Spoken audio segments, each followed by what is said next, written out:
Good morning, students. In the last lecture, we studied about pre-fertilization events. I told you to complete this table. Start with the next event in the sexual reproduction, that is fertilization. It is the most vital event of this process. Fusion of gametes is known as syngamy. So these terms are interchangeable. It results in the formation of zygote, which is always diploid. As we have studied that gametes are always haploid, zygote is always diploid. So haploid gametes will fuse to form a diploid zygote. What would be the consequences if syngamy would not occur? So the very first will be organism will lose the gametes formed and no sexual reproduction will be completed. Also, no individual will be obtained, so the species continuity will be threatened. Let's see how the gametes fuse. Example is given to you. Male gamete, female gamete come close to each other and fuse. Consequently, they will form a zygote. In flowers also, when the pollen reaches, it forms pollen tube. The male gamete reaches the ovary, ovule and fertilizes with the egg to form a zygote. Now this zygote will undergo development procedure which will be considered as the post-fertilization event. Let us see the important points regarding fertilization. We have seen that fusion of gametes results in the fertilization and formation of new individual. But in some animals like rotifers, honeybee and even in some lizards and birds like turkey, only female gamete gives rise to the new individual. That is, the female gamete will undergo development procedure and without fertilization it gives rise to the individual. This process is known as parthenogenesis. Based on the position of the fusion of gametes, that is inside the body or outside the body, fertilization may be external or internal. We can compare both the types. That is, external syngamy is in external medium, that is in water, while in internal syngamy is inside the body of the organism, preferably female body. Gametes are produced in large number in external fertilization because many of them are lost, but in internal fertilization only male gametes are produced in more number while female gametes are very few.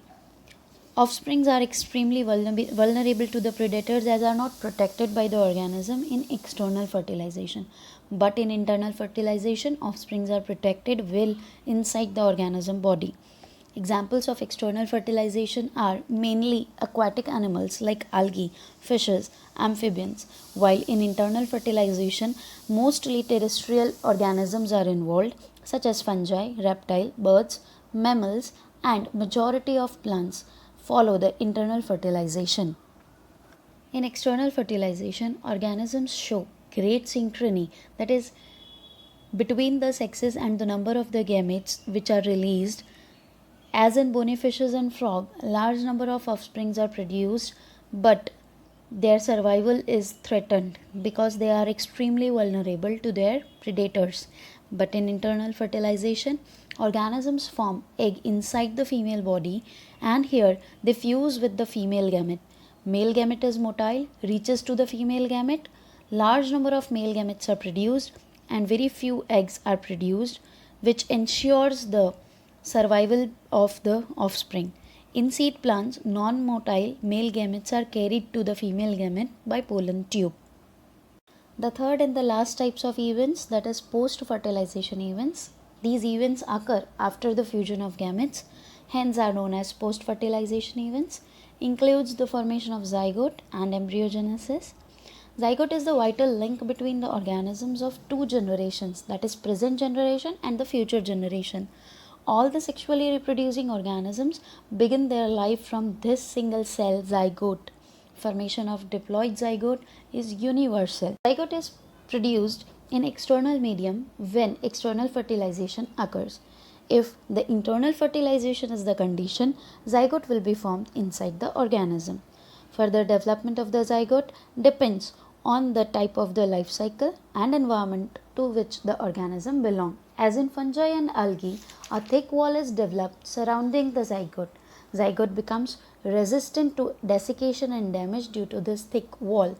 It undergoes a rest period before the germination, and whenever the favorable conditions would be there, it will germinate and form the new individual. Organisms with haplontic life cycle undergo first meiosis, produce haploid spores and then haploid individuals. But the organisms undergoing diplontic life cycle will produce the spores by mitosis and the new individuals will be formed. Students, we have already learned about the three types of life cycles in the previous standard, and now let us move ahead to the embryogenesis, the next event taking place in the sexual reproduction. So it is the process of development of embryo from the zygote, which involves cell division, that is mitosis, and cell differentiation. Cell division increases the number of cells and differentiation modifies the groups of cells to form special tissues and organ in order to form the complete structure of the new organism. In animals, embryogenesis might take place inside the body of the animal or outside the body of the animal after the formation of zygote. So, the animals are either oviparous, that is egg laying, or viviparous, that is they give birth to the young one. Eggs are covered by a hard calcareous shell in oviparous animals, and in viviparous animals, growth is attained up to a certain stage inside the body of the animal. There are less chances of survival in oviparous animals, while the chances are more in viviparous animals. Examples who lay eggs are reptiles and birds, while viviparous involves all the mammals, including human. Let us see the embryogenesis in a chick. Chick embryo takes 21 days to hatch. The zygote starts developing tissues and embryo is formed. Slowly and gradually, all the parts inside the embryo and outside the embryo starts developing. One by one, all the parts develop, and day after day, it reaches towards the hatching. We can see how the parts are developed inside the egg laid outside by the bird.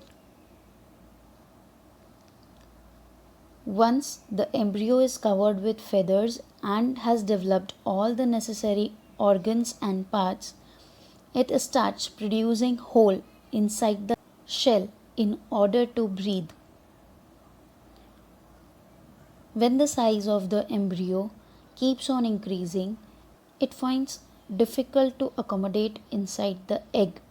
Hence, it starts breaking the shell, and gradually till the 21 day reaches, it comes out. Embryogenesis in flowering plants is a bit different. Zygote is formed inside the ovule. Sepals, petals, stamen fall off, pistil remain attached to the plant. Zygote develops into embryo, ovule into seed, and ovary into fruit. Fruit is covered with the hard protective layer known as pericarp. Seeds get dispersed and germinates under the favorable condition in order to form a new individual. Let us see how embryogenesis takes place. After fertilization, zygote starts forming embryo. Slowly and gradually embryo is formed. After embryo is formed, ovule starting forming a hard layer over it. Ovules convert into seed. The seeds are formed and the ovary develops into the fruit. As we can see, all the petals and sepals fall off, and slowly and gradually the ovary starts developing into the fruit, and the seed is present inside the fruit. When the seed is sown in soil under favorable conditions, it starts growing and gradually and slowly forms the baby plant. This plant will grow under the environmental conditions and the new individual is formed. Sexual reproduction in human and in flowering plants will be studied in deep in the upcoming lectures. So for now, keep studying, keep learning.